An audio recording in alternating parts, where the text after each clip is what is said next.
ચોમાસાની શરૂઆત કેરળથી થઈ ચૂકી છે, જે આગળ વધતા બોમ્બેની અંદર પણ સારું ચોમાસું બેસી ગયું છે. હવામાન નિષ્ણાતોના કહેવા મુજબ ચાલુ વર્ષે નિયત સમય કરતાં 4 દિવસ વહેલું ચોમાસું બેસી ગયું છે, જેમાં IMDના રિપોર્ટ મુજબ આજથી ગુજરાતમાં ચોમાસાનો પ્રારંભ થયો છે અને દક્ષિણ ગુજરાતમાં આજથી ચોમાસું બેસી ગયું છે. જે મુજબ ચોમાસું વેરાવળથી માત્ર 45 કિલોમીટર દૂર જોવા મળે છે. આજે સાંજ અથવા મોડી રાત સુધીમાં સૌરાષ્ટ્રમાં ચોમાસું બેસી જશે તેવું અનુમાન છે. હવામાન વિભાગના કહેવા મુજબ જૂનના અંત સુધીમાં સમગ્ર રાજ્યમાં ચોમાસું સક્રિય થઈ જશે.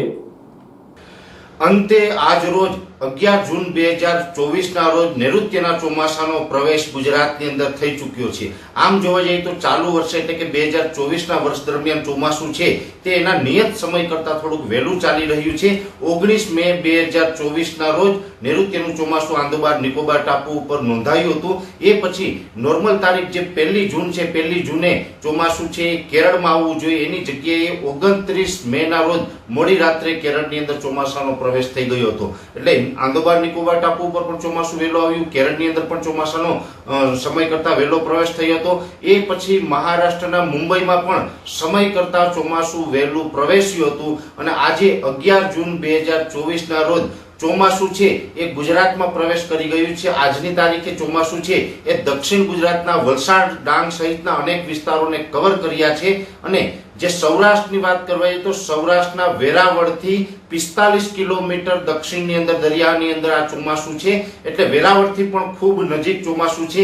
આજે 11 જૂન 2024 ના રોજ સાંજ સુધી અથવા તો મોડી રાત સુધીમાં સૌરાષ્ટ્રના ભાવનગર, અમરેલી, ગીર સોમનાથ, જુનાગઢ સહિતના વિસ્તારોની અંદર પણ ચોમાસાનો પ્રવેશ થઈ શકે છે. એટલે આમ જોવા જઈએ તો ચોમાસું છે એ ગુજરાતની અંદર 15 જૂને આવતું હોય છે, પણ ચાલુ વર્ષે 2024 ના વર્ષ દરમિયાન ચોમાસું છે તેના સમય કરતા 4 દિવસ વહેલો પ્રવેશ થયો છે. જો કે આ કોઈ અલગ કે નવી વાત ન ગણી શકાય. અનેક વખત એવું બન્યું છે ભૂતકાળની અંદર કે ચોમાસું એના સમય કરતા વહેલું પણ ગુજરાતની અંદર આવતું હોય છે ને એવું જ ચાલુ વર્ષે બન્યું છે. સમય કરતા 4 દિવસ વહેલું છે એ ગુજરાતની અંદર ચોમાસું બેસી ગયું છે. આજથી નિરંતર નૈઋત્યના ચોમાસાની ગુજરાતની અંદર વિધિવત રીતે શરૂઆત ગણી શકાય અને અત્યારે જે પ્રમાણે દક્ષિણ ગુજરાતની અંદર ચોમાસું આવી ગયું છે અને આજે મોડી રાત સુધીમાં સૌરાષ્ટ્રના પણ અમુક વિસ્તારોને કવર કરશે. એ પછી ધીમે ધીમે આગળ વધશે એટલે મધ્ય ગુજરાત અને ઉત્તર ગુજરાત સુધીના વિસ્તારો છે એટલે કે જૂન મહિનો પૂર્ણ થાય એ પહેલા જ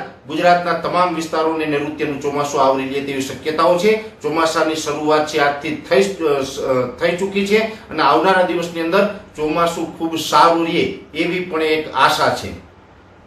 હવામાન નિષ્ણાત પરેશ ગોસ્વામી, જુનાગઢ.